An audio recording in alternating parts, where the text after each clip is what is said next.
You're now listening to the Something Good Podcast Network.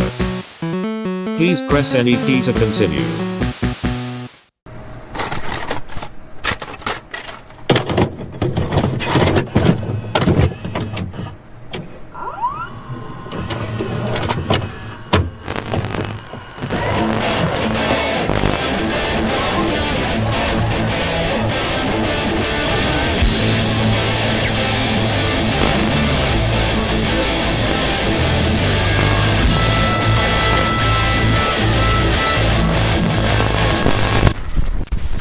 And it's on. Back in the New York. Why was that? The first thing I was thinking too. Oh shit, a graveler. And ladies and gentlemen, welcome back to a brand new season of The Couch Potatoes. Yeah. Season 3, no more Ba-Ba-Bas. I'm Alex. It's Chris. Hey, Hey, it's Chris. hey, how's everybody doing with this new 2025? Oh shit, we time traveled, ladies and gentlemen. Are you tucked in? Are you safe? Do you feel good? I feel okay. I feel all right. I know, it's getting scary out there. I know that Dustin is like grinning ear to ear right this very second. Of all people, he has been like the most excited, kind of knowing, because I've been teasing and hinting that this was coming back, and he is just over the moon. I hear he's going to be making his own entertainment, from what I hear. Yes. I don't want to say too much in case he's not ready to, put it out there. But yeah, he's already gotten the itch to be a little creative something himself. Scratch that itch, brother. Scratch it. I love it. Bear some flesh. But yeah, today, man. We have no agenda. We have no plot. We have no plan. There is no main topic. There is no news segment. We are just here bullshitting, getting our feet back wet, back in the saddle again. And who knows? The next episode we might have a bit more of the format. But today, fuck it, we got a lot to catch up on. We've stepped away from. We left the TV on. Yep.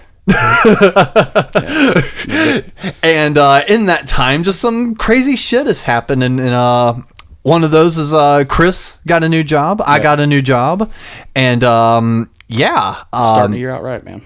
Yeah, I think that's what was desperately needed, because the last time everyone spoke or heard from us, I was doing the rocking it solo business, and we were running around doing the retro hunting, and you were hating your job. Yeah. But yeah, so you finally gotten a new gig. Yeah, I guess got a new 223 job, fucking 12-hour shifts, every other weekend off, 3-day weekends. It's nice.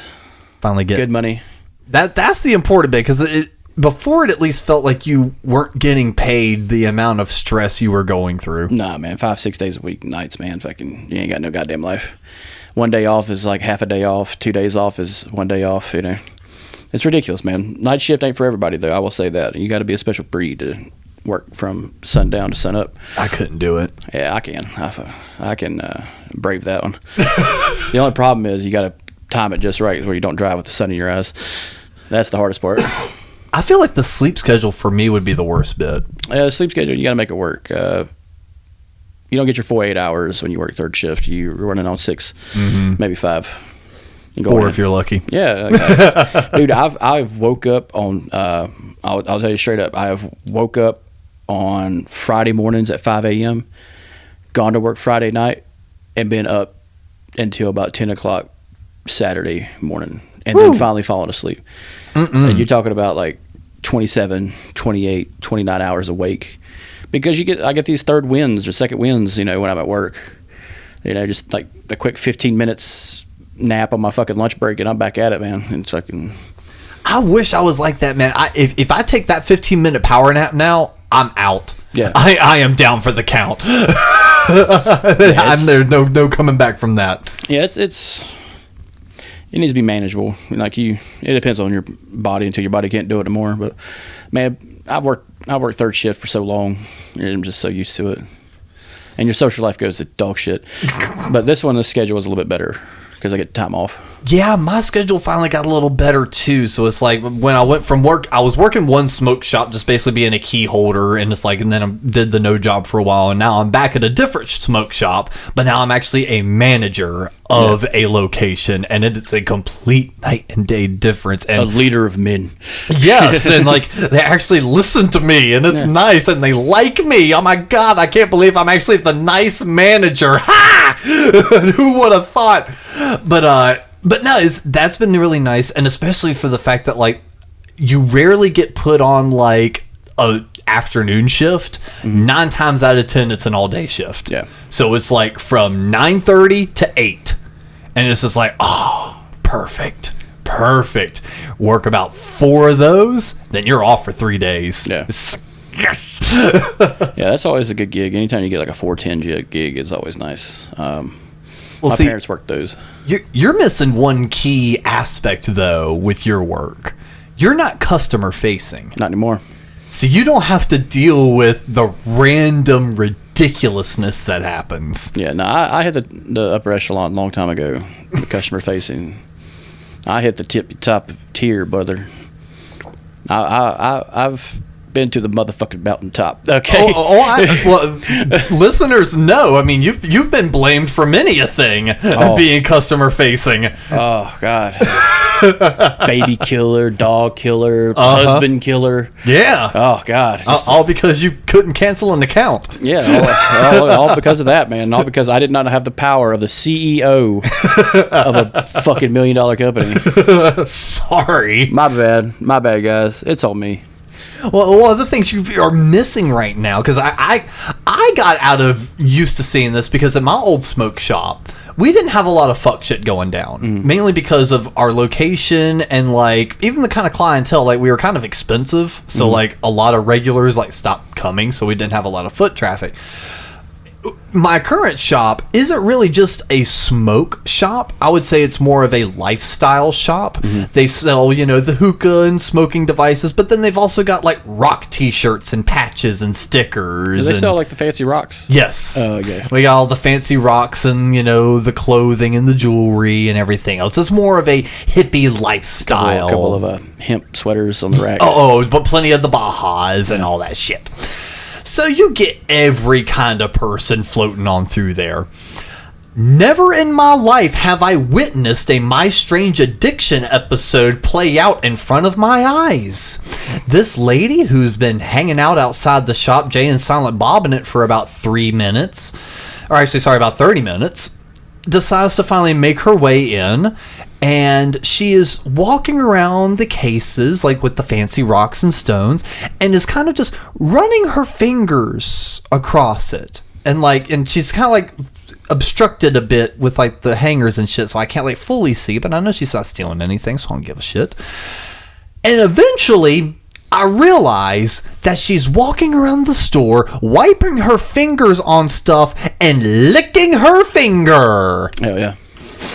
The first time I see her do it, I'm in shock. I'm like, no, she fucking didn't. I saw that wrong. The second time she did it, we have like other customers in the store, and I'm like trying not to bring attention to her or like embarrass her either, but like stop. So I was like, ma'am. And she kind of like looked up at me. I gave her like the dad, like, no, like don't do that. Like this little head shake no. That's like no. She's like, I'm sorry. I'm like, you're fine. Just let's not do that. No more than 30 seconds later, she was back on that shit. And at that point, I had no problem with my booming voice. Ma'am, if you don't stop touching stuff and licking your fingers, I'm gonna have to ask you to leave. Oh, I'm sorry. It just like scatters out of the place, grabs her bags, and walks on down the street. The only thing that make that better is like as she's leaving, motherfuck. I always have to do it. Like if she had started doing that, that would have just made it the whole thing. And people are getting fucking brazen with these nitrous tanks, bro. Yeah. I had a dude just stroll on in, cradling one like a fucking baby. And I'm like, what are you doing? What's up, man? And he's just like, what? This is what I'm buying, man. Well, no, we don't sell those. Yeah. And I was just like, hey, man, I said, you mind like taking that outside or like popping that in your car real quick? I said, we don't sell that. We don't want that really in the store. You even know what this is? Yeah, that's why I asked you to take it the fuck outside. Man. I'm like, yeah, I do. I said, I'm not an idiot, and I see the label. It's facing me. It says Galaxy Gas right there, blueberry. I said, look, you're welcome to shop in here, boss. I said, but, either just, walk outside with that, or, just pop it in your car, get what you need, and, we're good to go. Starts fucking ignoring me. And I'm like, all right. When he was with his chick, and she was trying to look at jewelry, and and now my coworker, he's even saying something. He's just like, hey man, my manager's trying to ask you to leave, and just try to be cool with us. We're being cool with you, blah blah. Yeah. Still ignoring us. And finally, I just went, okay, well, I have to ask you both to leave now. And all of a sudden, that girl turned pissed, but not at me. And the boy, he was right. You stupid motherfucker! You.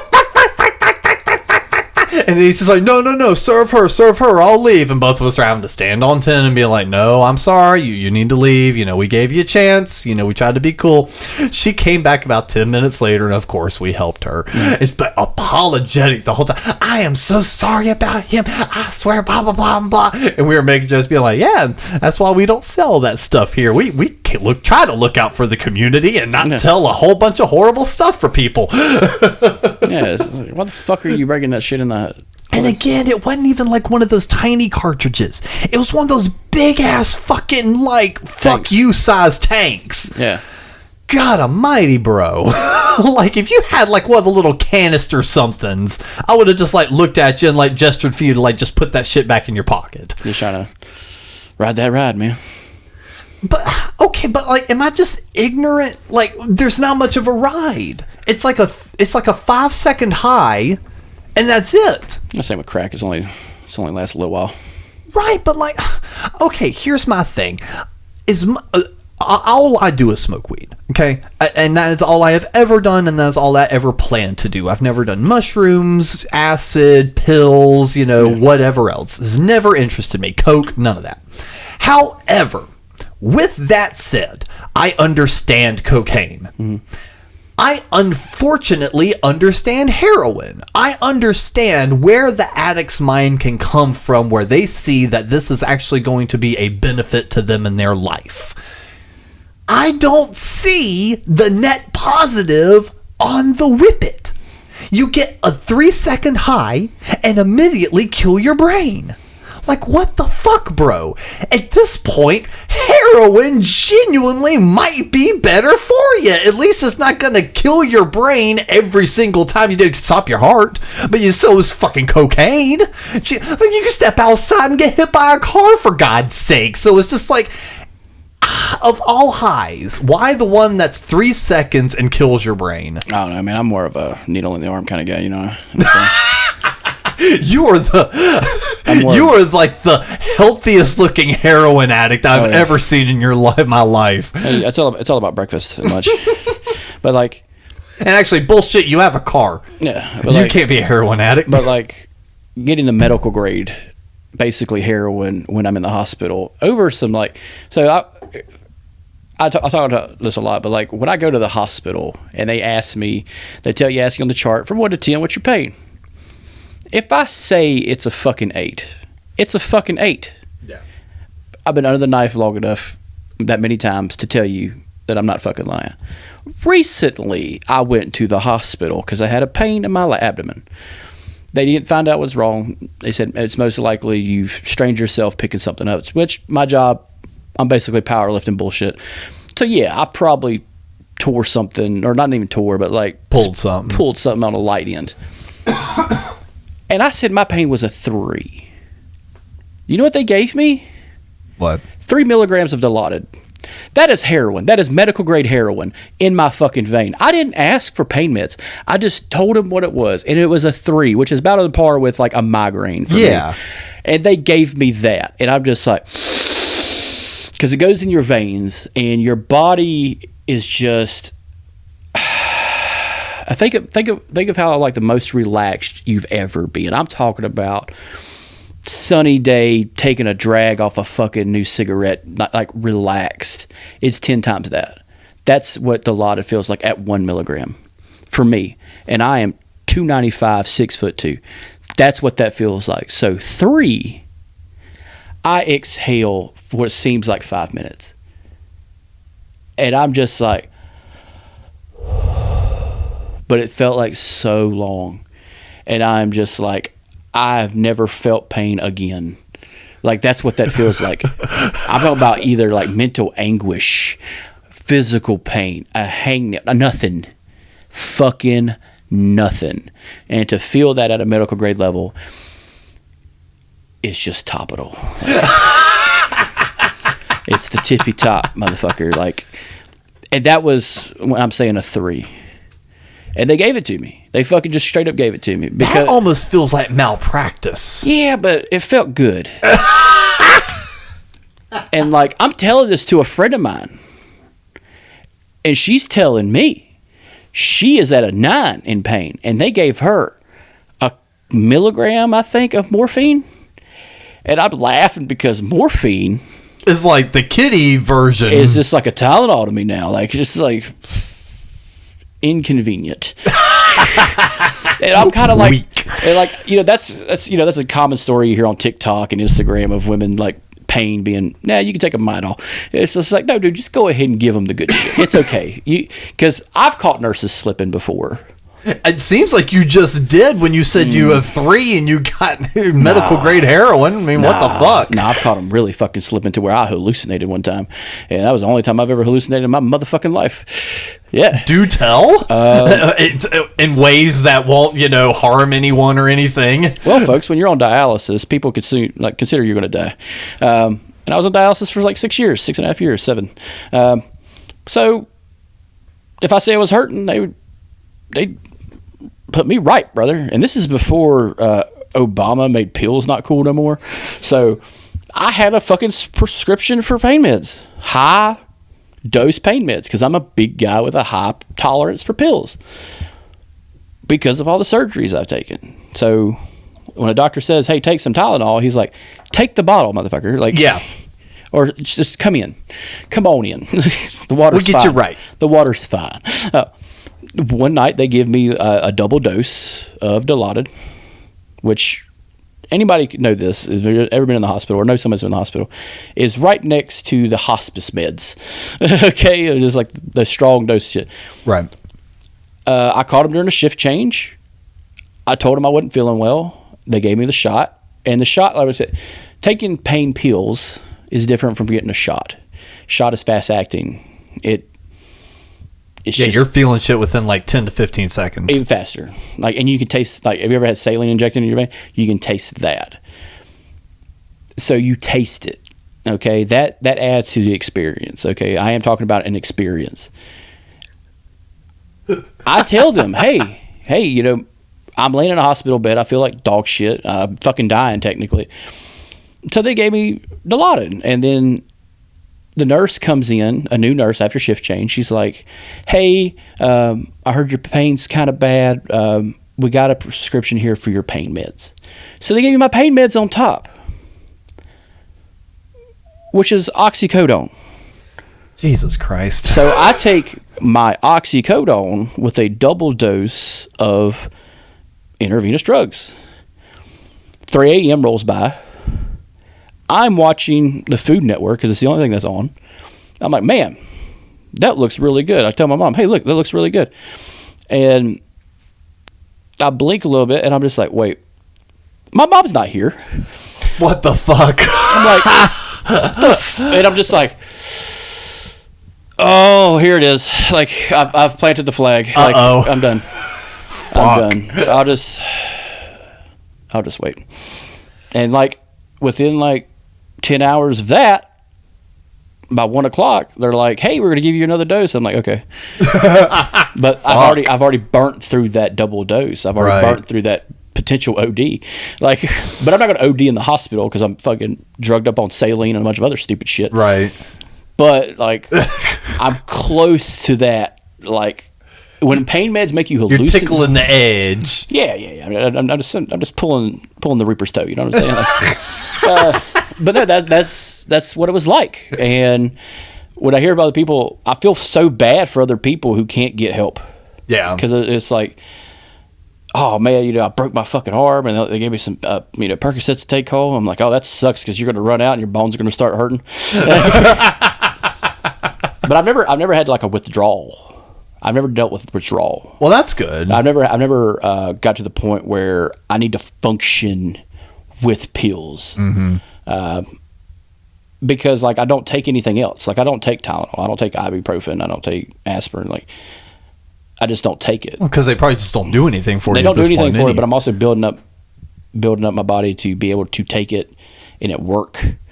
So like I'm trying to destroy my tolerance of it if I don't take it. Yeah. It's kind of like how vegetarians kind of like slowly go back into eating meat. Yeah, because if they go straight hog They'll into get sick. it, oh yeah. Sick. But like they'll just like start with like bacon bits or something. But it is, the human body, the human condition. It's always fun. The good old human condition. But I supplement it now with Pokemon cards. Yeah, that was something we wound up doing this afternoon. Little did we know that like here in our Lord 2025, we would have spent the first part of January driving around Mooresville buying Pokemon cards. And Huntersville buying Pokemon cards. Yeah. But spotting wild Teslas in the wild.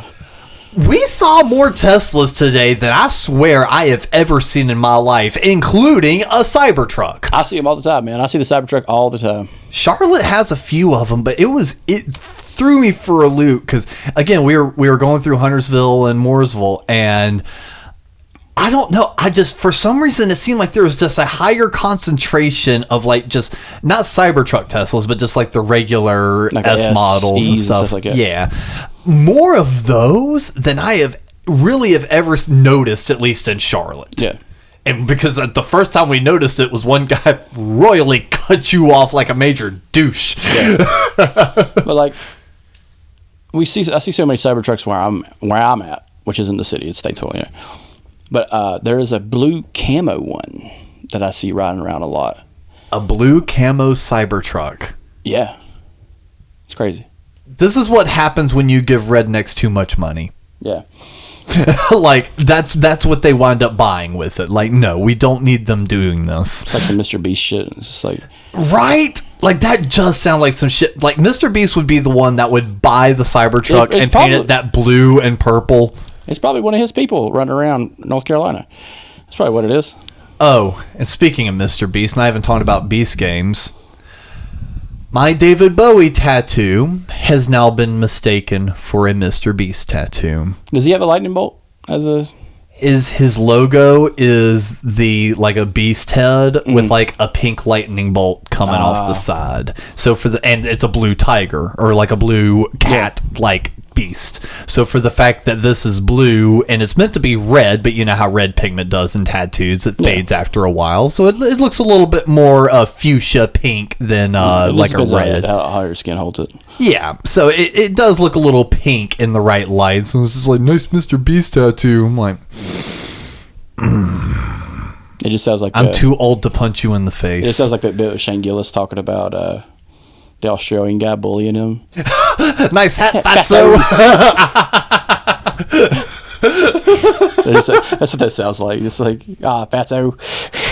Yeah, so that one kind of sunk me a little bit. And some guy really hit me with this the other day because I was wearing my brown corduroy pants. I had my hair done up and everything. I was wearing like a nondescript kind of like greenish looking shirt. And he I couldn't Probably even thought you were like Shaggy or some shit. On the dot. He was just like, bro, it ain't Halloween no more, Shaggy. And I was kind of turned to him. I was just like, fuck you, dude. I couldn't even be mad. No. I couldn't be mad. I looked down at what I was wearing and I was just like, that was good. He's like, I know. I just kept walking. That was a street interaction. I couldn't be mad. Inconvenient. Yeah, it's funny out there. Yeah. But no, I don't know. For some reason, the Pokemon card thing is a weird one for me because I didn't think I was going to get back into that. Well, I think it's not just getting back into it. It's just like, we've been antiquing, last year, and I'm still doing it, like on the low end. But like, it's things you wanted to complete when you were younger, and now you have the means to do it.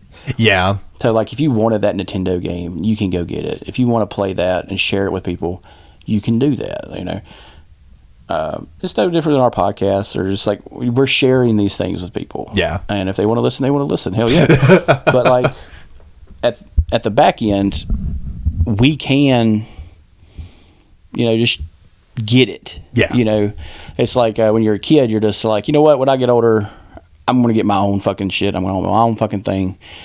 And I'm doing it, you know. I'm fucking doing it. So, hell yeah. Yeah, but it's like with that, I did see myself eventually getting back into like game collecting and stuff like that, because I never like really ever left my zeitgeist. It may have kind of got pushed to the corner a little bit, but it's like throughout my life, I never put away gaming. You know, there was always points in my life where at least once a month I picked up them sticks for something. You know. Yeah. With Pokemon, though, I went a good long stretch of time where that wasn't even part of my mental zeitgeist of caring or paying attention to. And then between, like, just like you said, doing the antique and vintage hunting and then playing the old Pokemon games, just something about that just tickled. And it was at Crazy Cool Collectibles. Is that in Huntersville or Mooresville? Mooresville. At Crazy Cool, that time we went over there was the first time it really hit me that, like, you know, I might kind of want these cards again, because I was always seeing just the modern packs, and I'm just not a fan of the way the modern cards really look. They look very different. But what's his name at Crazy Cool? I've seen his name so many times, I just keep forgetting. I can't remember right now. Yeah, but the owner over there, he had like 4 or 5 huge long boxes full, and they were like alphabetized. And just being able to like rifle through all those, I started seeing so many of those cards I had not seen since I was that age when they first came out. And then he's just like, yeah, 4 for $1 and shit like that. And I'm like, okay, fuck, let me make a stack. And even with like some of the new ones, you know, we've propped open a few packs before we started. Yep. You can kind of get our money's back if we decided to sell them, you know. But at the end of the day, you know, you're just collecting. And it's just fun, you know. Even though there's like 1,000 different ones now, it's just like it doesn't matter. Yeah, like it's fun to tear open a pack. It's fun to look through them, and it kind of brings you back from the old days, like shoebox full of cards, and it's just like all that, you know. And I don't know about you, but growing up, there was this weird like network when your parents were talking to other parents who had like older kids. Yes, and like. You would get like hand-me-down stuff from other people your parents worked with. I remember getting a box with a silver GameCube with like 15 games in it, of GameCube games, and 2 extra controllers. And some of those games were Metroid Prime, Sonic Adventures 2, Super Monkey Ball 1. I found my Super Monkey Ball 1 disc recently. I found it. But like... Wave Runner, you know, that was the popular. Oh yeah, I forgot about that one. SX, the snowboarding game, you know, a lot of those games were in there. And then I thought about it even some more, even further back. I remember in a shoebox with Super Nintendo games, and Legend of Zelda was in there, Killer Instinct, the black cartridge, Doom, the red cartridge was in there. One of the Mario Kart was in there. Yeah. Donkey Kong Country 2. But yeah, those were in there. And I just remember that kind of thing in the back of my mind. It was like, all these things hold like super value now. But back then it was just like, my kid's done with them. You can have it. Yep. But nowadays that doesn't happen.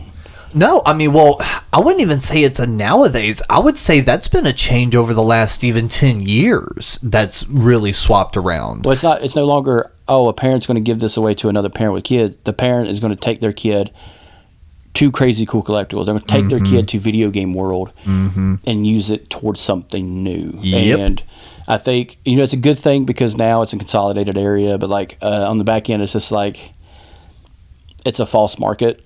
Like it's going to create this weird cash grab kind of thing. Well, I mean, we're already experiencing it now. Like that little off-the-hand comment I made because the other shop we went to, aside from Crazy Cool, was there's like a dedicated Pokemon card shop right outside the city. In Huntersville, yeah. Yeah, and we stopped over there on our way back over to my spot, and I kind of made an offhand comment to him about this current set that's out. And I was like, yeah, I figured it was a little much of a lofty guess that you had any 151 packs. And he was like, oh, just, watch our Instagram, when we get more back in stock. It's exactly what you said right there. Man, back in our day, there was no problem at all going to a CVS, Toys R Us, a Food Lion, or your local grocery store and finding a pack of Pokemon cards. Go to your Walmart or your Target now, or a place like not like specialty like where we went. Good luck finding like any of the decent packs or like the packs that like people are like really interested in. Yeah, I think what happens is you get these people who just buy everything at once. And scalpers. And it happens in music. Happens in games. Yeah, it happens in everything. And these people are allowed to do that for some fucking reason, which is fucking awful to begin with. And companies facilitate that. They've set out a basic market price, and they're going to get it. Just like when the Switch 2 drops, someone's going to be out there buying 10 of those goddamn things for like $4,000 and some change, and then scalping them and making it like $7,000 out of it. And see, and that's what kills me, because same thing. It says the Switch 2. After the leaks we've been getting in abundance over the last couple months, they finally released the announcement trailer. And that was the first thing I told Chris. I said, there are two things I am not looking forward to about this system. And it's not the controllers or the specs or the potential game lineup. It's whatever price it's going to be. Yeah. And then for the fact that even if I had the money, I will not be able to get my hands on that thing for the first year, because I don't have that kind of dedication that these scalpers do to sit here and refresh pages and have that kind of money on lock on release day to fucking do that shit. I can't. I don't have the time. And it's the same thing with that Pokemon shit. There's new videos now where okay, so there's, at the time of recording this, a brand new set is dropping tomorrow in the US. It dropped early in Canada.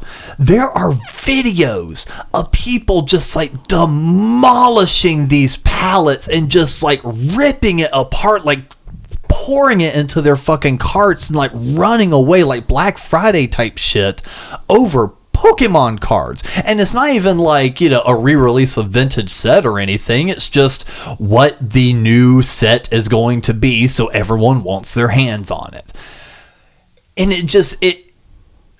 thankfully a few places like GameStop are limiting like 2 packs per person type deal. But like that scalping market is honestly what kind of kills the hobby for like people like us. Because in the grand scheme of things, we are the most casual of casual fans. So the hope for us just to kind of walk in a spot and be like, oh hey, cool, yeah, let me get 2 packs of those, and we'll open them in the car and have a little endorphin rush for $10. We're not going to be able to do that. And that kind of shit really gets under my skin. And I think that's kind of the vice of hobbyists. We're fortunate to have multiple interests. Yeah. Just by looking around this room, there's Kiss stuff, there's Misfits stuff, there's action figures, there's Nintendo games, 64 games, 360 games. Yeah, it's like it's no different. But then it's like if the game stuff dries up, there's a new record I'm going to enjoy, and then there's a new movie. But like being a hobbyist about one thing is no different than being a drug addict. Yeah. One is I think last year you showed me the video of the guy that collects Super Nintendo games. And he's got the boxes, and he's got the games, and he's got the manuals, but he's got the ones in boxes, and he's got the one in boxes in boxes. Yes. And it's just like, that guy is a fucking addict because he has one interest. Yep. He doesn't diversify and have multiple enjoyment things. Like, if I was to show you, like, a Kiss album that was misprinted, it came off the fucking, the manufacturer floor is damaged. The thing is I can think of 2 releases that are like that. but like it's super rare because it's fucked up. Yes. But when someone had it on the factory floor, that's like, oh, this is trash because we can't sell it. And some guy grabs it, he's like, I'll just take it home. And then it shows up on the market one day, 60 years fucking later, and they're just like, why the fuck am I just now seeing this? And But as a collector, you're like, that's pretty cool. But if you were only into Kiss shit, you're going to be like, I want to grab that. But if you're a casual hobbyist, like most of our friends are casual hobbyists, like your room doesn't look much different from mine, except mine is more fixtured on the art of movies. Yes. So the artwork and the artwork of like heavy metal and the artwork of, the posters and stuff like that. I'm more focused on that. Yeah. Now I've run out of room, so now I have to shift my focus into another thing I collect, which is books. Yeah. So when you do casual collecting, the bigger guys fuck it up for everybody. Yep. And exactly what you're saying, because there have been numerous like one-of-a-kind Kiss items that have like shown up on things. I mean, Gene Simmons himself a couple years ago was going through one of his old storage units and like pulling out shit and like selling it through auction, and like some of it was going for actually a reasonable price, all things considered. Yeah. No part of me even danced with the idea of tossing in a bid because everything was over $100. Yeah, on the I low end. can't. Yes, and like and you know how much I love Kiss. I can't justify even spending $100 on an item signed by Gene Simmons. No, I can't. That is my deep love for Kiss, and I still can't do that. Yet I see so many people happily just opening up their wallets to like $2,000 experiences and everything else back when they were still doing it all. and if you have the money to do that and you're willing to burn it, fine. Great. Good for you. If that's your endorphin rush and that's your baby, if that's what you want, fantastic. But for me, if I buy a video game, I don't care if that game came out in 1994. That motherfucker better work. Mm-hmm. And that's kind of the difference between a lot of collectors when it comes to like music and movies and video game guys. Video game guys want it to work. See, a poster doesn't have to do anything. It just has to be a poster. Has to look good. No Yes. creases, no wear. Depending on how you like it. But like, if you got like a vintage, let's say you got a vintage Friday the 13th poster from some movie theater out in Denver somewhere. Right. And it's the original poster, not the blue one. It's the one with the axe and the pillow with the 13 notches on the axe. Yes. That one. Fucking badass poster. I think you still have it in your storage unit. Probably. But like, if I said that one came out of a theater in Denver and had scratches on it, you'd be okay with it. Oh, yeah. Actually, I would love it even more because it had history behind it. Yeah, because that's where I fucking bought it. Exactly. But like, I framed it, and so it is what it is. But I gave it away as a gift. Yeah. Because to me, it's just a thing, and I could just give it away. That's another thing too. Is like anything I buy, I think about. I can't take it with me to the grave. I can, but I'm not doing that because you can't take anything with you except for hostages. But like, I'm just thinking of like in my time of dying. It's very morbid to think about, but like. Who really wants these 3 Super Nintendo Star Wars games of 4, 5, and 6? I bet Alex wants them. Yeah. I bet, in my will and testament, I'm going to give them to Mikey. Just to fuck with his just head. One last fuck you. You guys, I want you guys to think about this. If I die slowly, hope I die quick. Because I'm going to be fucking with some people hard. Oh, God. I would just be like, Alex, come closer. Come these nuts. And like, that'll be my last thing I ever say to you. That'll be my last thing. That'll be my last thing. I'll have a QR code on my fucking tombstone. You click it, it sends you to 2 girls, 1 cup. And Oh, my God. and at the bottom, it'll just say, it's art. It's art, you bastard. You fucking delinquents. But like, pray that never happens. But that's the reason I buy half the shit. I'm just going to give it away in my time of dying. Like, it's just like one like, oh. Well, not from like maybe the morbid side of things, but like to me, it's fun to be like to diversify collecting. Diversify your bonds, motherfucker. Yeah, but it's like, it's fun to be able to do that because, I mean, especially like when we go to like the vintage shops, that means I'm armed and ready going, I want to look at the cool records. I want to look at the cool clothes. I want to look at the games. I like to browse the comic books because all of these things, I may not collect clothes, but fuck it if we're there. But like, all those other little things, like, there's a little part of me that loves to collect some comic books. Yeah. There's a little part of me that, is a little vinyl hog and will sit there for 3 hours flipping through nameless bins of records in hopes of finding the one that calls to me. And then in the same breath going, I'll take these 50, loose Pokemon cards. There was a guy you would have loved to meet when I was a younger man. His name was Jeff, and he was a Kiss fan. He was the Kiss fan of his area. He had all the signed records. He had the ones where it's all separate. They're all separate records with each faces on them. Yep. Actually, directly behind you, the drawn posters of all 4 members, those were the inserts of each one, and then you could put them together to make like a really long poster. Yeah, so he had those records. He had Love Gun on the fucking living room wall, but it was the original Love Gun. He had Destroyer. He had all this. He loved. He had his old Charlotte Arboretum ticket stubs. Oh wow! He had those. He that's what got me into collecting ticket stubs. That shit right there. Because I have a little sandwich bag full of everything I've been to. If it doesn't fade away. That's the one reason I stopped collecting movie ticket stubs. They started using the heat presses, and they never stayed anymore. I put them in a sandwich bag. They stay, but that's about it. I was so disappointed. I used to have stubs. Not to tail off too far, but like I still in my head can see my little stack of stubs that I had. I kept my Spider-Man 2 stub. No, Spider-Man 3 stub. Fantastic Four. And Transformers and a few others like that summer or two of movies of like just a bunch of those blockbusters. I had like that whole stack of them sitting there, and it felt like an accomplishment. Like, yes, I did all this. But like I have my wristbands from shows. I just write down what show it was.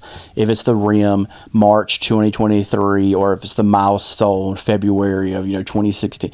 I have those. I wrote those down, and it's because of him. But because of that, he was only Kiss fan. Okay. But he did have another thing. Niche concert tees. Ooh. He had a Guns N' Roses tee that I haven't seen ever. It was a tour, and there is a woman on the back in an alley with her panties around her ankles, and she's been assaulted. That is a Guns N' Roses tour tee. I have never seen any other fan talk about that tee because it was used one goddamn time, and he had it. Now my question, was that an official tee, or was that like one of those bootleg parking lot tees? No, this is an official fucking tee because as I got older and the internet got better, I looked it up, and holy Jesus. Because I believe you, I'm actually looking it up now. It's a Guns N' Roses concert tee with a woman assaulted on the back. Okay, yeah. Yeah, just type that in. Y'all hear those clicks? Y'all hear those loud fucking clicks? It's not too bad. It's not coming bad too much on the microphone. I was actually intentionally not trying to do it too bad. Just watch your algorithm go to dog shit. Oh, I know. This is going to be bad. But no, she's on the back of the tee. Uh-huh. I think that one's the third one. I think that third one is right here. I can't tell. I can't see it from here. I'm getting it. This is great for an audio podcast, but fuck y'all. I don't care. Oh, I bet it is. Yeah. I bet it is. Yep. Damn! Guns N' Roses was here. Fuck! Ooh. That did not age well, brother. 1987 tour t-shirt. Robert Williams artwork. Yeah. So he had that t-shirt, right? Damn. And I'm looking like, no way. That's a real fucking tee. And he had so many other ones that were worse. So many other ones from bands like Venom. So I was looking to see the tour days, but yeah, there wasn't the North Carolina one. Yes. So that's even crazier. That means he hunted that thing down. He said he bought it at the Charlotte Arboretum. Okay. So they probably sold back stock or some shit. Okay, yeah, probably. But Holy Jesus! Like anybody look that up? What is it? Yeah. What is it? Guns N' Roses. What? All I typed in Google just to not fuck up my algorithm too much was Guns N' Roses woman assault tee. Yeah. And that came up, but you could probably also just type in 1987 tour tee. Yeah. But he had those like niche fucking ones, man. Wow. And he'd always buy the ones that weren't selling. Yeah. He'd always buy the ones that just were off the cuff. Yeah. Quiet Riot, he had one where a guy's face is being ripped off with a mask. Oh, I've seen that. Yes. I've seen the graphic on something. It looks kind of like the logo for Airborne on their one album, but it's got the metal mask coming off. Venom had some rough ones. Venom had some, a lot of like niche metal bands and stuff. King Diamond had some of the best ones. King Diamond's coming back. He just released a new song. No shit. Still got it, man. But yeah, but like seeing that along with like all the Kiss shit was he had all the Kiss movies. He had bootleg copies of like performances.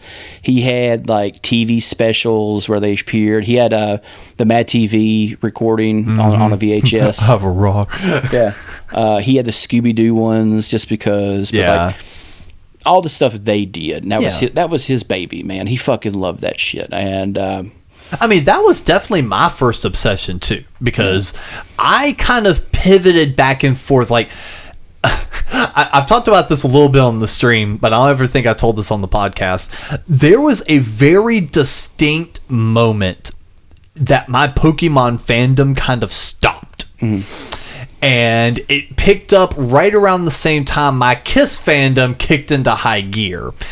And it was Mom was always the cool mom. You know, we talked about before how, you know, she taught me to see, you know, episode 4 when it got re-released in theaters. I don't like this, but you're gonna love it type thing. Well, she, through the network of parents you were talking about, heard about Pokemon, and she kind of passed the collector gene down to me. She loved having a vinyl collection and she liked having little knickknacks. So I had my Game Boy already, and she surprised me with Pokemon Blue or Red, one of the two, red or blue. And I loved it. And then shortly after, I noticed there was a TV show. So she let me start watching that. And she's like, oh, well, there's cards. Okay, well, I'll get you cards. And she started nurturing that aspect. Well, the yellow version's out now, and it's like the anime, and the Pikachu follows me. Okay, well, I'll get you that one. Well, now Gold and Silver come out. Mom, it's brand new Pokemon. It's a brand new game, blah, blah, blah, blah. Okay. You need a new Game Boy to play it. And well, I already had the new Game Boy. And actually, technically, no. So, fun fact, on the Gold and Silver, you could actually still play those on the Pocket systems. It wasn't until Crystal, the yellow, quote-unquote, of the second generation, that was the Game Boy Color exclusive. But either way, I still had the new Game Boy regardless. And now it's in full color, Mom! So, she did the great mom-parent thing, and one year for Christmas, not only got Pokemon Gold, but got Pokemon Silver as well at the same damn time. However, after I opened that gift, she looked at it and she went, now look, I'm going to take one. You pick. Which one do you want to start with? When you finish one, you can have the other. I looked at her with my bright, cheerful, glowing young eyes on Christmas Day morning and went, but Mom, it's the same game. I would have lost my fucking shit, boy. The smile on her face drops. Yeah. What do you mean it's the same game? Well, I mean, it's the same map, but like there's like different Pokemon like in each one. Like, you know, I have to like, you know, connect them together to like, you know, build the whole thing together. She's like, right, but like, is it a different story? Like, you know, different places? I'm like, no, not that I'm aware of. But neither's red and blue, but well, see, here was the difference. If I pulled up red and blue, red and yellow, it was different enough in her eyes because Pikachu followed me and the sprites were different. there was no difference aside from the wild Pokemon you catch between gold and silver, and of course the legendaries. Yeah. I remember shortly after that, all of a sudden, all the Pokemon shit started drying up. I wasn't getting the cards as much as I used to. Yeah. And if I was watching Pokemon on TV, it was, don't you have something better to do? Yeah. Shit like that. It was quickly being shuffled out of the house after my big mouth opened up and was just like, but it's the same game.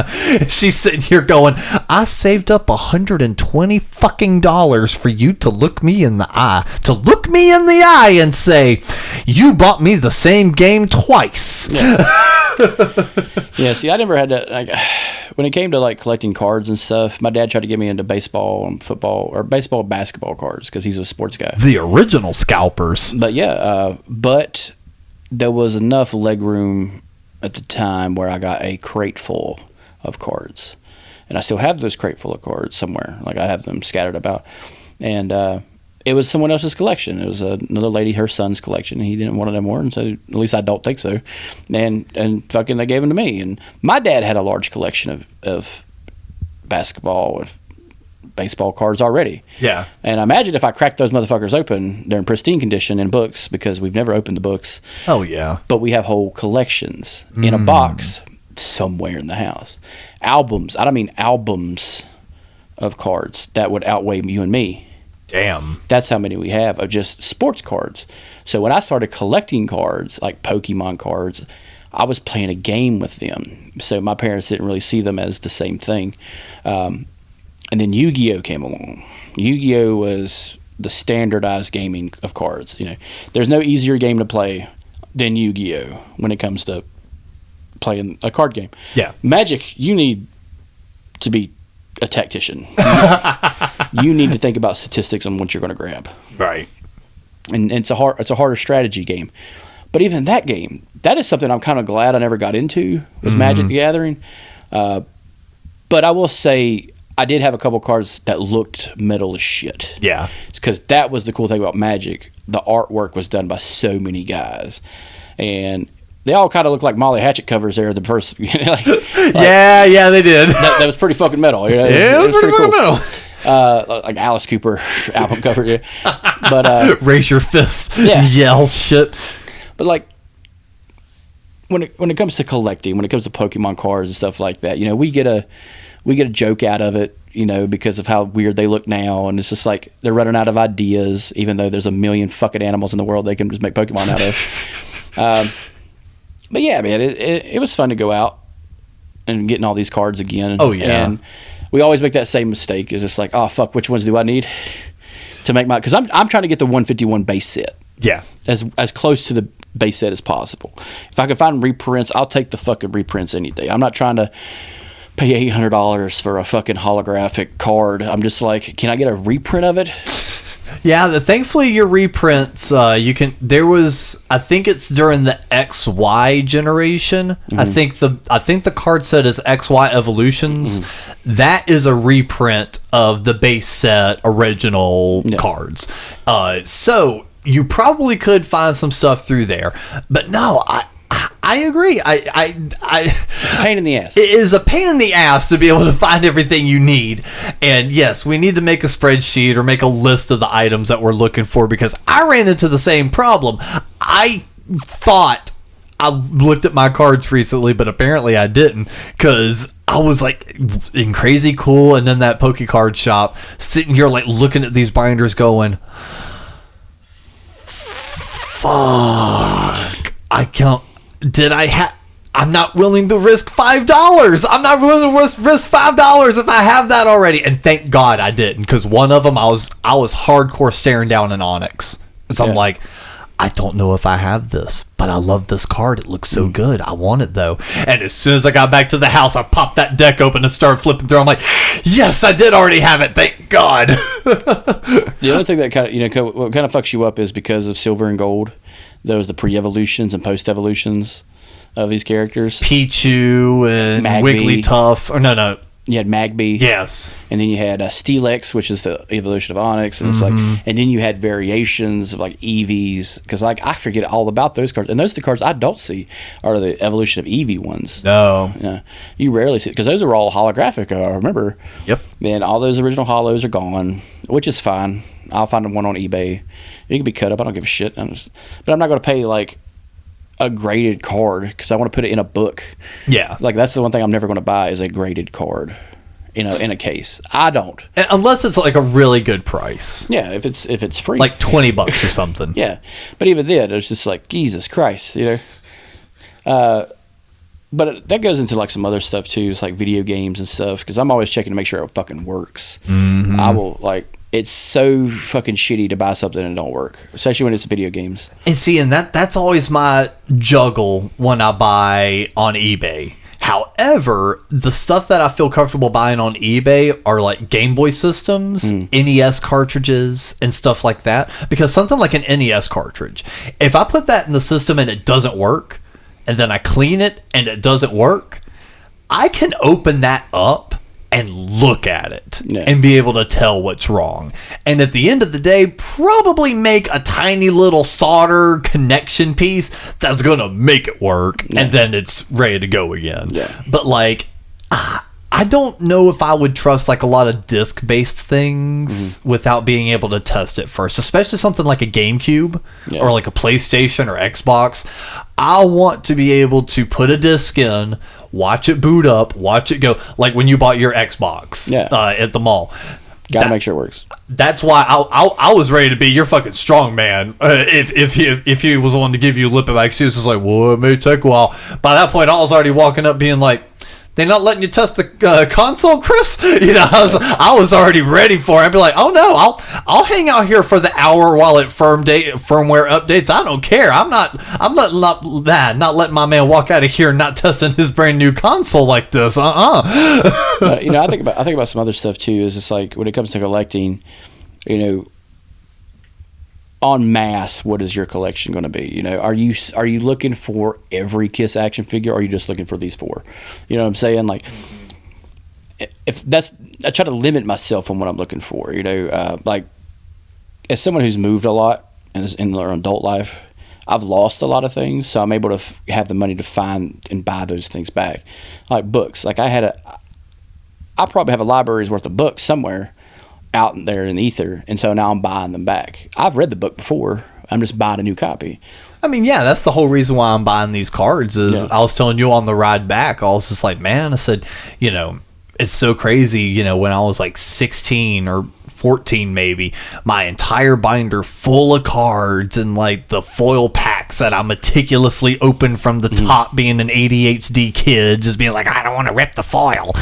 All that shit. Handed to one of my buddies when I was like 13, 12, somewhere in that area. It was just like, here you go, enjoy. He's like, oh, you don't want them? I was like, no, enjoy. Yeah. And I'm sitting here like looking on eBay, and it's just like just the foil going for like, $70, $80. I'm like, fuck.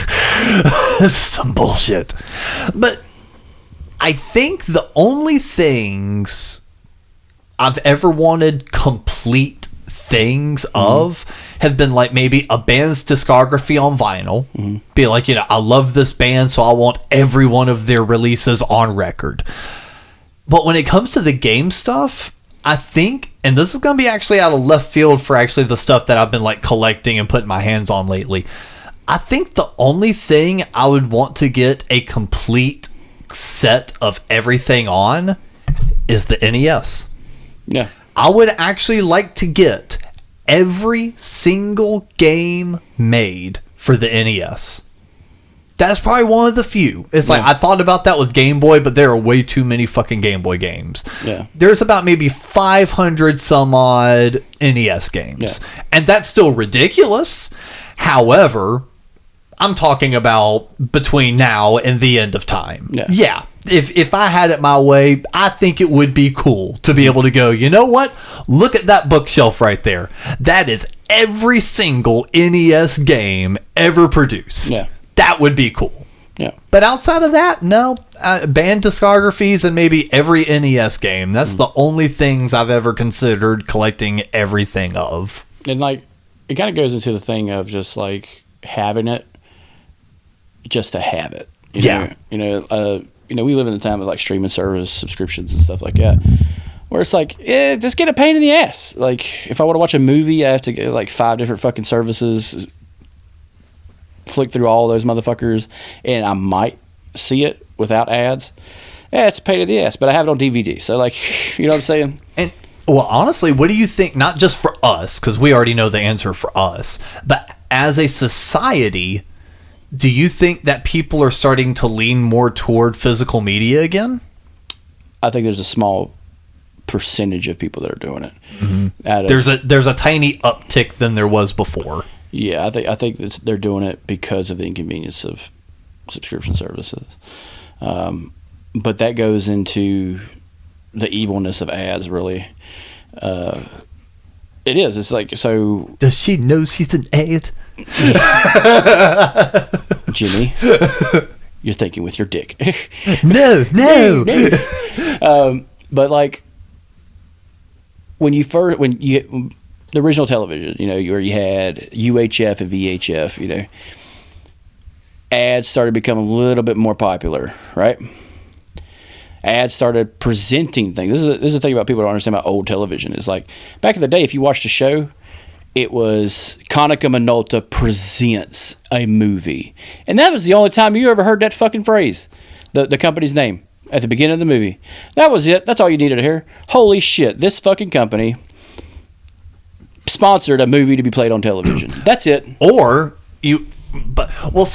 there was that, but then you would also have like Coca-Cola presents the Charlie Brown Christmas special. Yeah. They funded the Charlie Brown Christmas special. That was all. It wasn't like halfway through where they just stopped the fucking movie and Charlie's cracking open a Diet Coke, being like, have you tried this one yet? No. He never fucking does that. But like, Flintstone smoked Marlboros on commercials. Yeah. But like, those commercials didn't run during the fucking episode. I thought they did. No, beginning and end. That was it. You got full content beginning. The ad break was added later on when the antenna got more and more popular. And then something came out called cable. And when cable came out, there were no ads in the beginning of cable. And back in the olden days. Because you're paying for it. UHF and VHF was technically free as long as you had a fucking antenna and you could switch it over. No. TV now has a price for a premium product. A premium product meant no ads. And then they started adding ads. And then Netflix came out. There's no ads in Netflix. And now you got ads in Netflix. Now you got lower tier service, cheaper service, but with ads. Amazon, even though you have Amazon Prime, you're still paying. And now it has ads. You give them a little bit of extra money, and they won't show you those fucking ads. And it's just like you're nickel and diming me. And now every fucking service, every channel thinks they deserve a streaming service. No, we left cable because your product was garbage. Yeah. Okay? Your product was fucking garbage, and we just wanted to watch the show. That's it. That was the point of streaming. That was the point of DVDs. That was the point of going to Blockbuster back in the day. Yeah. I didn't have money to go to the theater, but guess what? I got $7 to rent it at Blockbuster 3 months after it comes out. And that was a way for movies to make money, even bad ones to make money. Yeah. On the back end. Well, I mean, that's how some careers were made, was on the back end with rentals and shit. Matt Damon actually has a very, very cogent point about the whole thing and how DVDs kept the movie industry alive, because people don't want to go to the movie theater because it's too expensive, even back then. But they can rent it. Yep. And they can rent it and determine whether or not it's good. Actually, one of their friends can rent it at work, watch it, and you would take their advice on whether or not to watch that fucking movie. A great story about this is the movie Grandma's Boy. Mm-hmm. Grandma's Boy did terrible in theaters, but Blockbuster had to sit down with the producers and the fucking distributors and been like, this is our most stolen movie. We have a fucking problem. Because it's such a funny fucking dumb movie. But people knew that because they got it from Blockbuster and stole it. But like, on the back end, that's where they made their money. Yep. That's how that movie made money. Mm-hmm.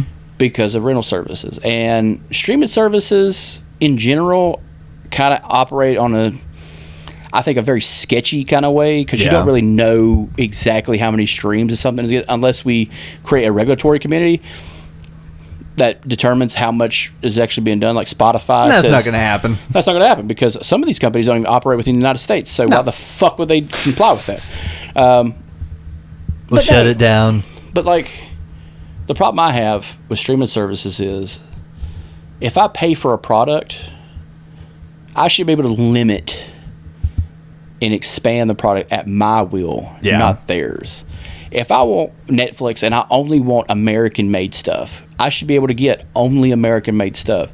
The algorithm should not be pitching me stuff from India or Germany or fucking overseas because that's not what I want. I should be able to type that into Netflix and tell them to stop. And I can't. This sounds like a personal vendetta you got going right now. Because of this influx of bullshit, it limits to what I can see and what I really want. Yeah. You know what I'm saying?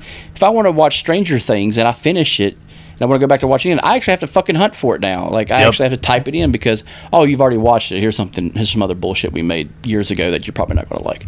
Like, they probably just got tired of everyone going, there's nothing new on Netflix. Fine. You look at something once, we're never showing it to you again. It never existed. It never existed. Go away. Look at what's something else. And then there's this thing of like, there's no release of the product in physical media. Like, I've never seen a seasoned DVD of Stranger Things. You know what I'm saying? Well, I was going to say I have, but I know what you mean. But like I'm saying, like in a broader market, you know. And that's another thing, too, is, you know, getting the product out to the people. You know, of a scalper getting their fucking hands on it, you know. That goes back to that. Like the Misfits doll. Yep. You got. I don't know how much you paid for it, but I found it on sale for like $10 at Walmart.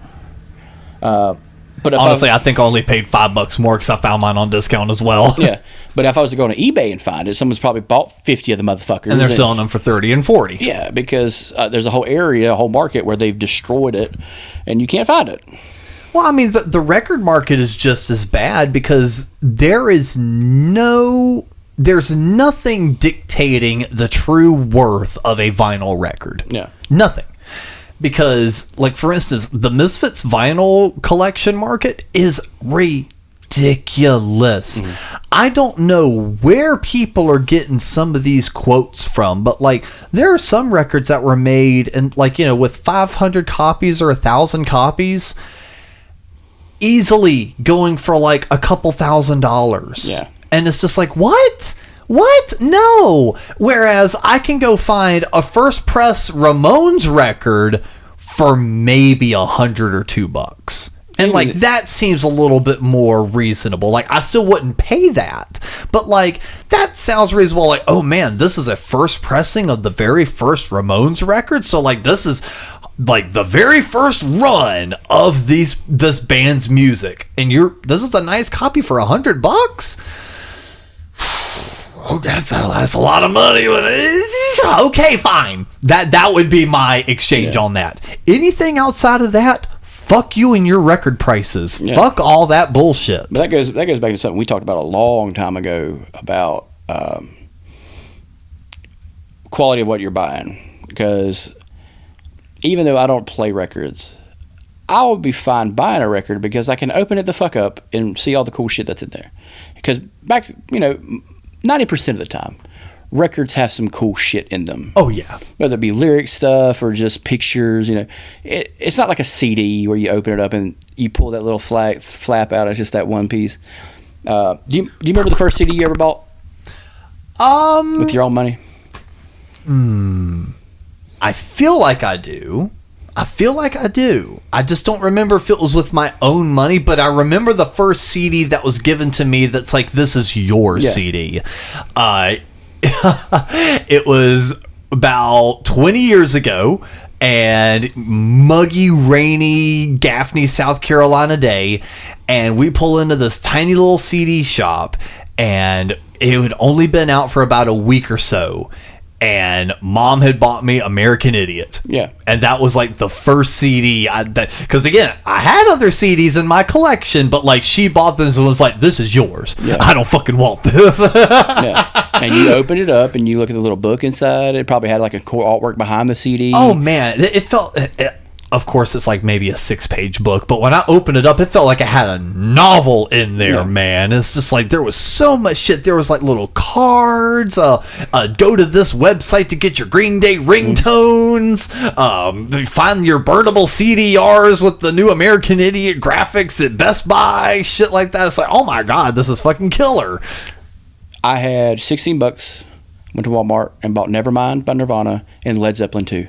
Oh, good combo. Those were the only 2 CDs I ever listened to for damn near a year. Nice. Because those are the CDs I bought. Yeah. And they had value because I could listen to them on repeat. Because those 2 albums, we've talked about it before, like, to me, front to back, perfect albums. Yeah. Led Zeppelin 2 is probably better, but like, because Led Zeppelin 2 has like pairing songs in the middle with Living, Loving, Made and fucking Heartbreaker. But like those, you open those up and there's a little book and so, and those have value. Yes. But if I go now and buy an album, it better have that same shit in it. Like, I'm not going to buy CDs anymore. Well, so that winds up being the problem with even video games. So, like, back in the day... I am pissed how Switch is operating. Switch, PS4, PS5, whatever the fuck, Xbox. Shame on y'all for not putting books in those. Thank you. Shame on you. That kills me so much. Why do you have clips in the fucking frame of the case if you didn't put a fucking book in there? Thank you. It infuriates me. N64, GameCube even. It's like you would open up that 64 cartridge box and like papers would just be exploding out of there. Whether it be, sometimes you get a fucking poster of the game you just bought. Grand Theft Auto, notorious for posters. Yes! You want to see the map while you're playing? You can post that on your fucking wall. Fucking gangster shit. Yeah, or flip it over. It'd be some gangster shit. Like, but it's like now exactly what you said. I ponied up some of my big boy Christmas money and I bought 2 Switch games. God damn it! I bought Melee and the new Mario Party. Nothing. All I have to show for it are 2 little SD cards. Yeah. It's like, motherfuck. Like the closest thing they have to it that make the case worth the fuck is the reversible covers, and that's kind of cool. I do like that. Sometimes it's cool. Yeah, but like I'm not gonna flip those around because it fuck up the paper. But like such a big, like royal fumble in comparison. Just comparing my Super Smash Brothers Melee cartridge, disc thing to the new one. You open up the Melee one, you've got a book like, about as thick as my fucking pinky nearly, of like all the characters, their move sets, the different modes. Like you can sit down and like on your lunch break read it as a book. There is zilch in the new Ultimate Switch game. It's just that little cartridge. Just click, and that's it. That's a shame. It's a goddamn shame. Yeah, and that's part of the reason I actually ponied up the money and got the physical version of the NES World Championships. Yeah, because there's so much stuff in there. And for the same price as all their other fucking Switch games, and you get all this cool shit with it. They could do that with all these Switch games and make a box set and do that. And Nintendo does not go down in price because they force the market on their shit. The fact that Mario Kart 8... Legend of Zelda Breath of the Wild are still $50 is a fucking travesty. And Mario Kart 8 was a Wii U game. Yeah. A game for the Wii U. Over 10 years old. And you're telling me it's worth $50. Fuck you. Yeah, and with 9 coming out, shit. That's the only thing I'm grateful about Switch 2 is all these games are going to go down in price. Hopefully. You would hope so. The secondhand market's going to fuck it up. Yeah, someone's going to buy all the bullshit and fucking sell them. Yes, and I feel like an absolute dork for not listening to my inner instinct when it came to one of them. Because I've got the Mario 3D All-Stars game. I love it. I bought that the day it was released. I wasn't buying it because it was supposed to go up in value. I didn't buy it for any of that stuff. I bought it because there was an updated graphic version of Super Mario 64. Yeah. My favorite open world Mario game. And you're meaning to tell me on the same cartridge I can now have Sunshine and Galaxy? Fucking sign me up for $60. And the entire time, everyone's screaming and yelling, oh, it's only a limited edition release. Oh, they're going to go up in price. I was seeing them everywhere. The market was flooded with them. Yeah. But in the back of my head, hey, man, you ought to grab one. You ought to grab one or two extra. Keep them. Hold on to them. Don't open them. Don't touch that wrap. Just leave them. Just keep them in the back of the closet. You never know. You never know. Now they're selling for over $100 sealed. And I'm like, what the fuck?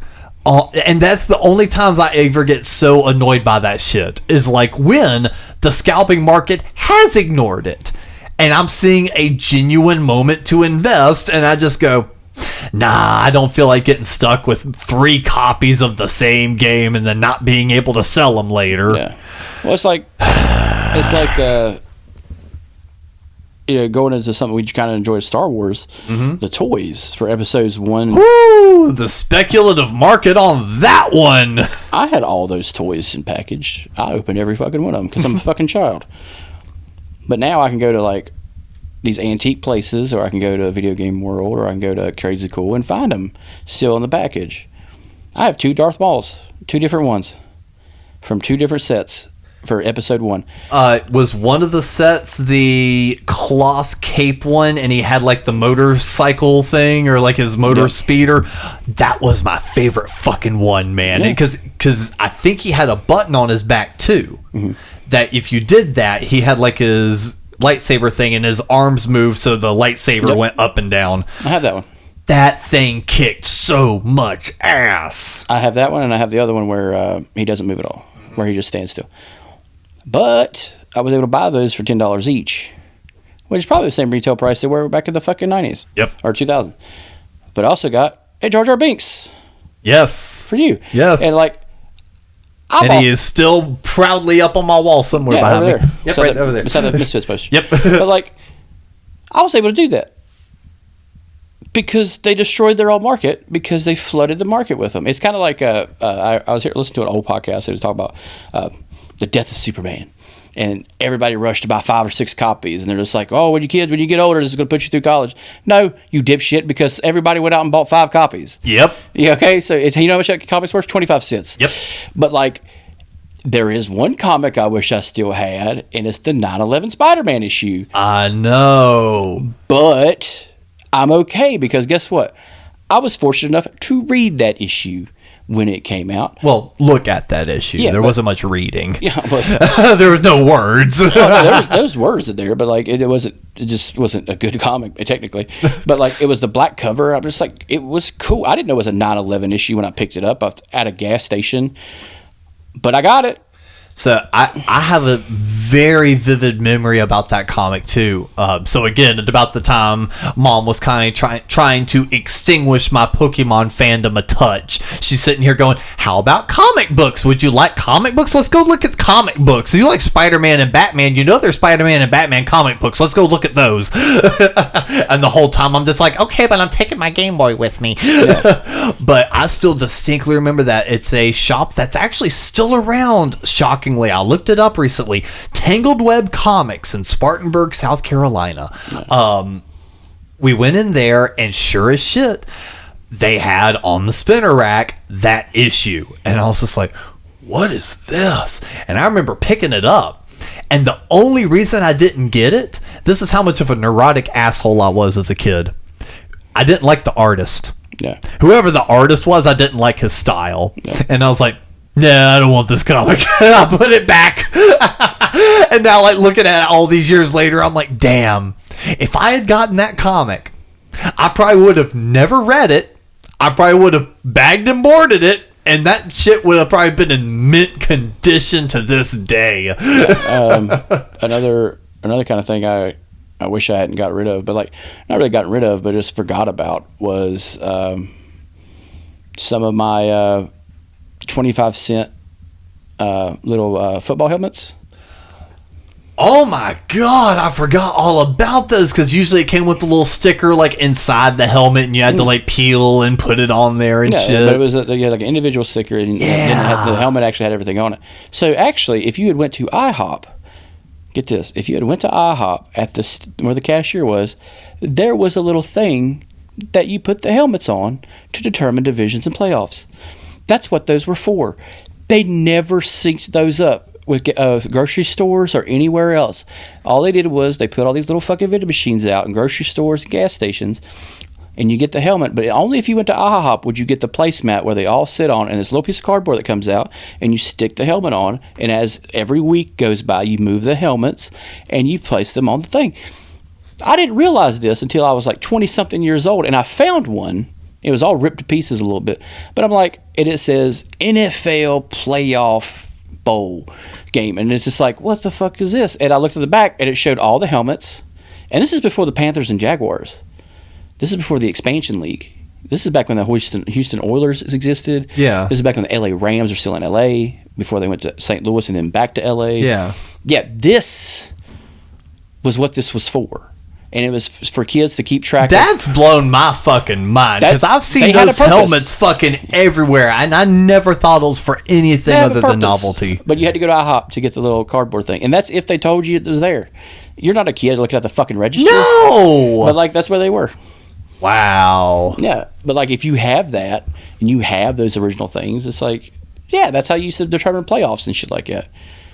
That's blown my mind. I have never, I mean, that makes so much sense now, but like that, wow. That's fucked up. I remember having a few of those helmets too. Yeah. I remember having, I had a set of toys that someone gave my parents that gave to me. And I recently looked them up because it was a band, it was a group of characters in a band. The drums looked very 80s neon bullshit, ravey looking, lime green, light blue, pink and shit. And there was a guy playing drums. It looks like the electric drums that you use. Yeah. One was a chick with the guitar. The other one was a chick with a bass guitar. And I'm thinking, man, these are weird fucking I'm a kid. Yeah. These are weird fucking. This is not a Transformer. This is not G.I. Joe. This is kind of dumb. Right. And I just threw them in a box. Recently, I looked them up. They were the original Jim and the Hologram toys. No. The OG Jim and the Holograms toys. Damn. And I'm like, man, I used to fucking have these, man. Like, because I remember you sent me the picture. It reminded me because you sent me the picture of the Batman Forever toys. Yeah. And the variant concept art fucking toys that are just dumber and shit. Mm-hmm. And it just reminds me of all the dumb Batman toys that came out for the movies that never made any fucking sense. Like the camo Batman. All the different Batman suits are dumb as shit. Yes. Like he has one where he has a net over his back. I remember like the ice blue suit. Yeah, where he's supposed to fight Mr. Freeze in, but he never wears it. Nope. No. I actually got that. I remember Mom bought me that one at one point, and I'm like, the fuck is this? She's like, it's the cool Batman. I'm like, not really. I remember I had the Batman animated on the bike. Yes. And you could spin it, and fucking he'll go, but he'll fucking crash every time. But that was fun. But like the Batman animated series toys were weird as fuck. Mm-hmm. But the Batmobiles, I remember my buddy had the Batmobile from Batman Forever and the Batman Robin one. Oh man, it had like the sparks on the inside. Just over the top. Oh shit, it did. Yeah, I did have that one. Oh fuck. Yeah. You just unlocked like a mega memory in my head. Holy shit. Yes, I had that Batmobile. Oh, that's badass. I forgot about that. I also had one where if you lifted the lid or the hood, wow, what the fuck? If you lifted the hood of the Batmobile, it would like glow blue. Yeah. Yeah. Yeah. That yeah. There used to be a Toy Con in Winston-Salem. I don't know if they still do it, but if they still do, it's worth to go because it's everyone has like loose toys in like crates and stuff, and it's like loose Transformer toys, loose like action figures. I bet you could find a Misfits.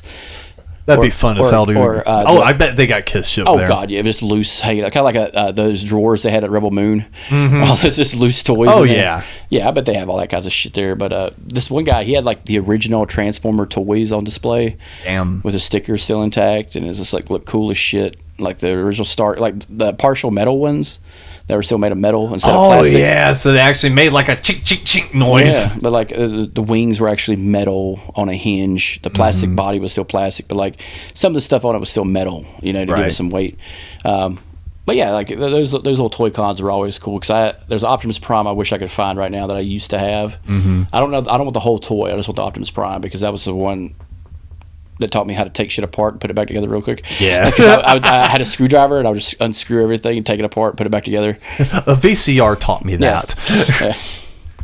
But nah, man, collecting, man, it's got really fun again. It has. And it's just like, I'm glad I'm not a neurotic. Like, I have to have every ColecoVision cartridge in the world. I'm glad I'm not that guy.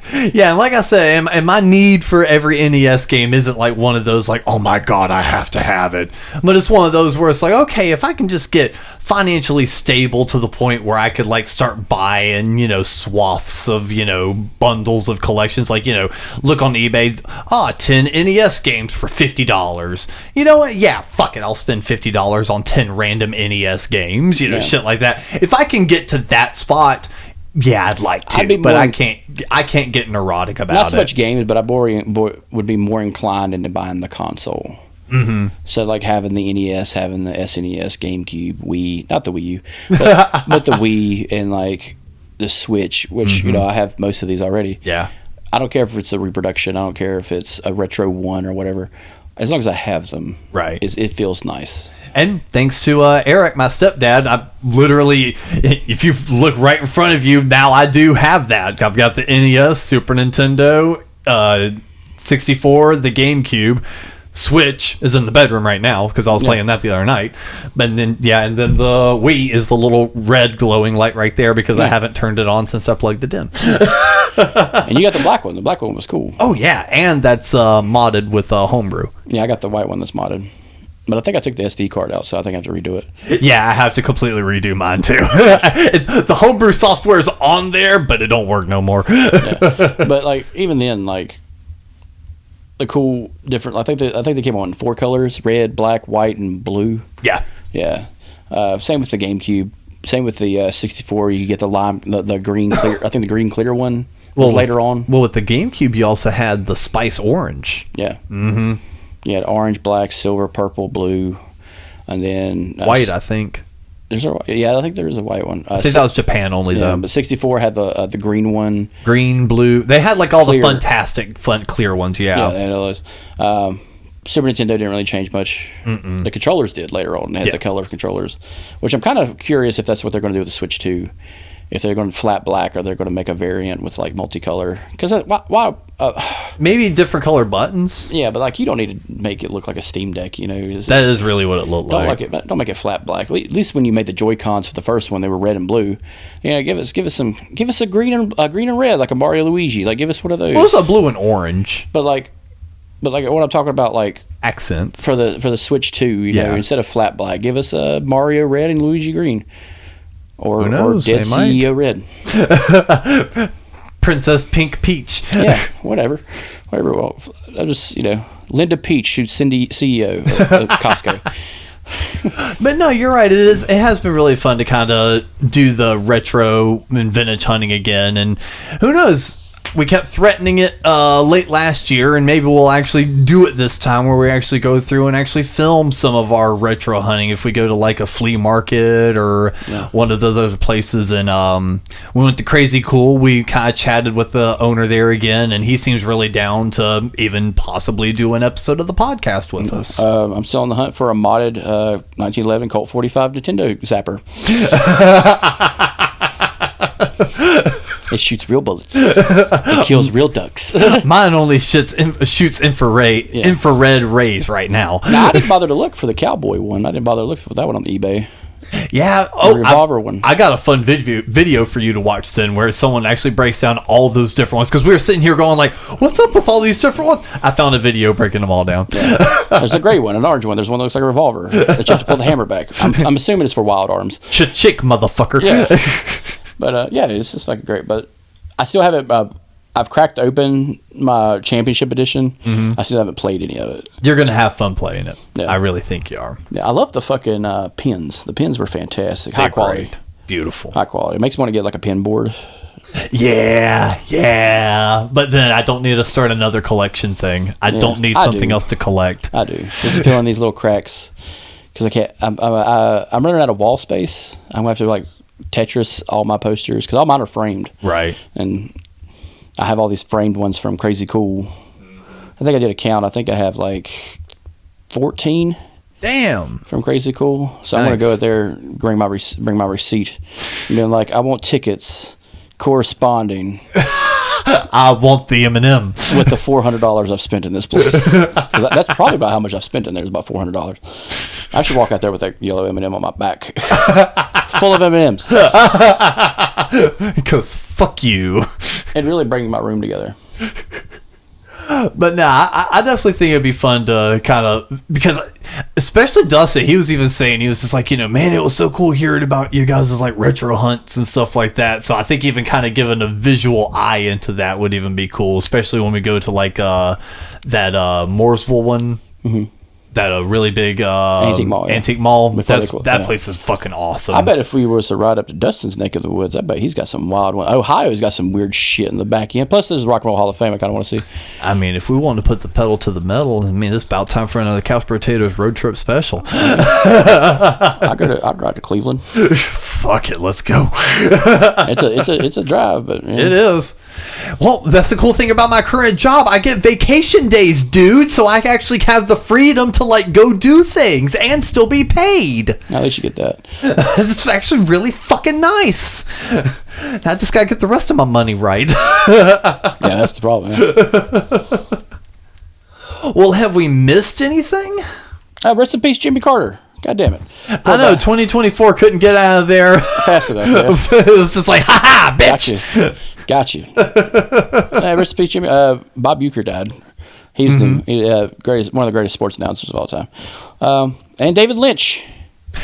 Movie wise, this Yeah, that was shit. like, that happened today. Yeah, while we was eating nachos at Chili's. I was just like, Jesus Christ. It's like, what the fuck? Yeah.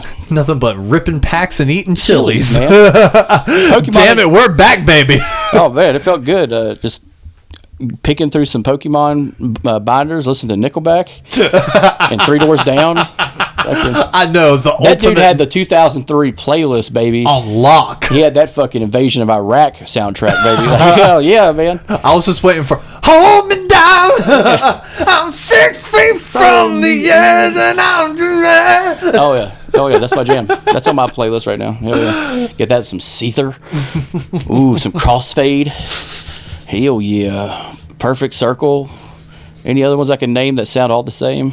3 Doors Down. 3 Doors Down, Matchbox 20 on the later ends. Oh yeah. Oh yeah. Hell yeah. Music to invade Iraq to.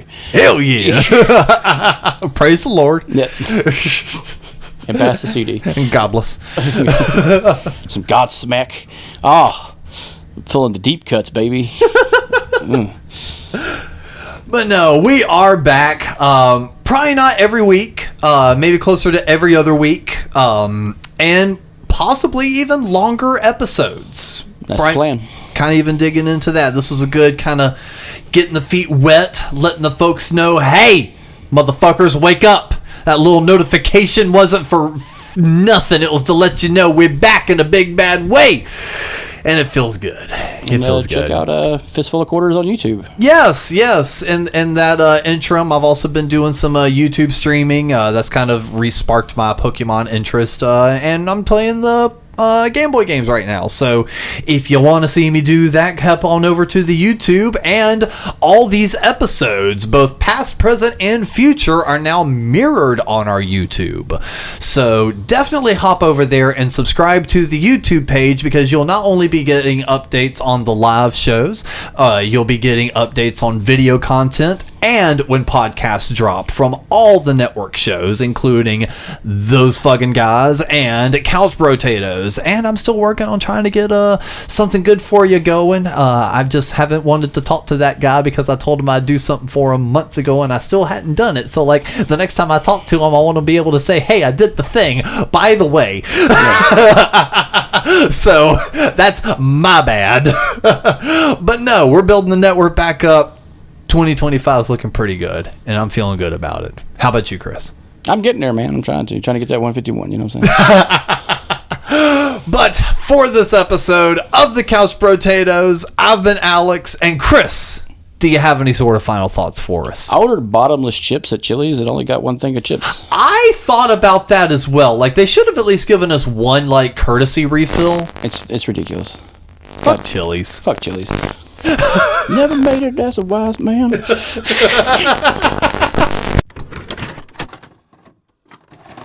You've been listening to the Something Good Network. If you liked what you heard, you can follow us on Instagram and check out the other great shows on the network. Link is in the episode description.